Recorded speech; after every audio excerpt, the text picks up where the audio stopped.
आज के क्लास में हम लोग लर्न करेंगे इंगल्फिंग कैंडल स्टिक पैटर्न, यानी कि जो डबल कैंडल स्टिक पैटर्न का दूसरा number candle engulfing candlestick pattern. इस कैंडल स्टिक का नाम पहली कैंडल को इस कैंडल स्टिक का नाम पहली कैंडल को दूसरी कैंडल के द्वारा ग्रहण कर लेने के आधार पर Japan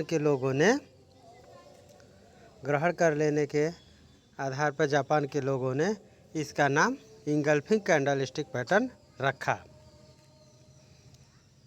engulfing candlestick pattern रखा।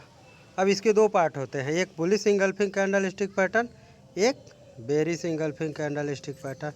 तो हम लोग पहले bullish engulfing candlestick pattern को लर्न करेंगे, उसके बाद bearish engulfing candlestick pattern को लर्न करेंगे।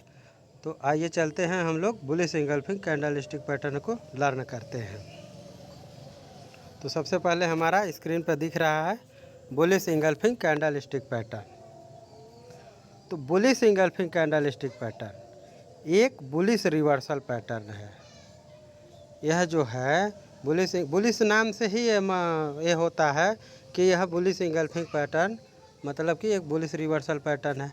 यानी कि जब यह चार्ट में बनता है तो इसका पहला कैंडल छोटा यानी कि स्मॉल बेरिश कैंडल होना चाहिए, यानी कि रेड कलर का होना चाहिए। और सेकेंड कैंडल लंबा यानी लॉन्ग बुलिश कैंडल होना चाहिए। और होना कैसा चाहिए, यानी कि जब यह चार्ट में बनेगा तो इसका जो पहला कैंडल होगा, पहले कैंडल को दूसरे कैंडल के द्वारा पूर्णतः निगल यानी कि ग्रहण कर लेता है। यानी कि पहले वाले कैंडल को दूसरा कैंडल पूरी तरह से निगल लेता है। और इसके जो यानी कि बुलिश इंगल्फिंग के दोनों कैंडल मारूभाजू हो सकते हैं। और बुलिश इंगल्फिंग कैंडल मार्केट के कहाँ बनता है, मार्केट के यह सपोर्ट पे बनता है। और जब यह मार्केट के सपोर्ट पे बनता है तो मार्केट में तेज़ी लाने का काम करता है। यानी कि मार्केट में जो गिरावट आ रही थी उसको समाप्त करके तेज़ी के दौर को लाने का काम करता है। बुलिश इंगल्फिंग कैंडल के पहले वाले कैंडल के हाई को ब्रेक करने पर हमें एंट्री लेनी चाहिए। ये हो गया आपका बुलिश इंगल्फिंग। अब हम लोग आते हैं बेरिश इंगल्फिंग के बारे में। बेरिश इंगल्फिंग, तो बेरिश इंगल्फिंग कैंडल क्या है, इसका बेरिश इंगल्फिंग कैंडल पैटर्न एक बेरिश रिवर्सल पैटर्न है। यानी बेरिश नाम ही है तो बेरिश ही होगा। और यह जब चार्ट में बनता है तो इसका पहला कैंडल छोटा बुलिश होना चाहिए, छोटा बुलिश कैंडल होना चाहिए। और जो सेकेंड कैंडल बनेगा वो लंबा यानी कि बड़ा साइज में होगा और वो बेरिश होगा। यानी कि पहला कैंडल बुलिश होगा वो छोटा होगा और दूसरा कैंडल जो है बड़ा होगा वो बुलिश होगा, बेरिश होगा। यानी कि फर्स्ट कैंडल बुलिश होगा, दूसरा कैंडल बेरिश होगा, वो भी बड़ा।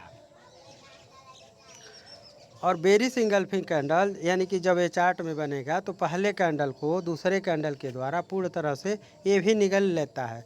इसके भी दोनों कैंडल मारूभाजू ही हो सकते हैं। और बेरिश इंगल्फिंग कैंडल मार्केट के कहाँ बनता है, यह मार्केट के टॉप यानी कि जिसको हम लोग रेजिस्टेंस बोलते हैं वहाँ पर यह बनता है।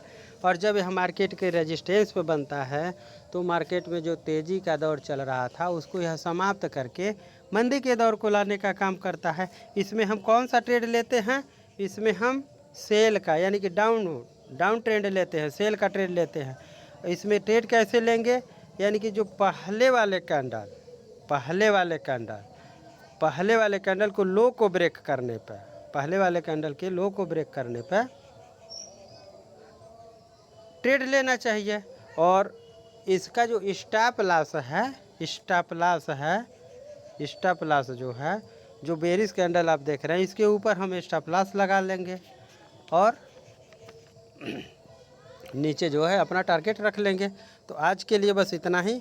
अगर आपको वीडियो अच्छी लगी हो तो शेयर करिए, लाइक करिए, कमेंट करिए।